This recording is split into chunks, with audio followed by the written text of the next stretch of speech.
YG ရဲ့အမားကင်းကင်းနဲ့ဗတဲ့ဆိုင်သွားမှုတွေကြောင့်ပဲ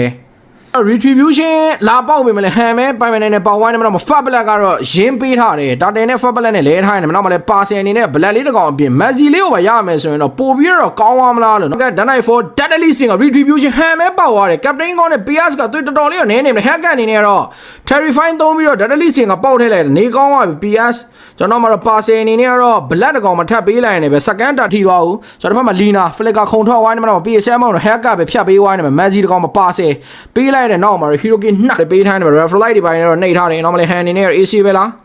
အဲ့မှာတော့ Moscow City ကတွားဆိုင်နေနေတာကမှ blink တခါတည်းပဲတန်းပြဝိုင်းနေမှာ Cambat တွေကတော့ဖြစ်နိုင်သေးတယ်နော် Duffway သုံးတယ်နောက်ဆုံးမှာ hand တစ်ကောင်မှာဂျားညက်သွားနေပဲ AI Esport Double Game Messi နဲ့တူတစ်ဖက်မှာပြစ်ထားနေမှာ Upright 1နဲ့ Black တစ်ကောင်အရင်ဖြည့်ရှင်းနေနေတာကမှ hand လည်းတွေးတာနေသွားပြီ Moscow City ကမှန်နေတယ်ဝင်ပစ်ချင်သေးလား Moscow ဝင်လာပြီ Cloud Planning ယူတယ်ဝင် Nature နဲ့ Alita Immortal ဘာညာကောက်ဆွတ်ထားသေး State နေတယ်အဲ့မှာ hack ကဝင်လာနေမှာတော့ဗတ်ဆိုင်ဝိုင်းအဲ့မှာ Alita တော့အကုန်ပြေးက Alita အနေနဲ့ကတော့ Immortal တော့ကြံနေသေးတယ် Rose Gold Fat တွေလည်းဝင်နေတယ်ဆိုမှလည်းနောက်ဆုံးမှာ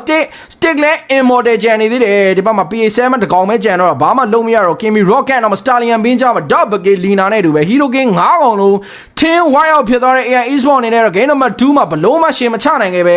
ရှုံးနေသွားတဲ့နောက်မှာတော့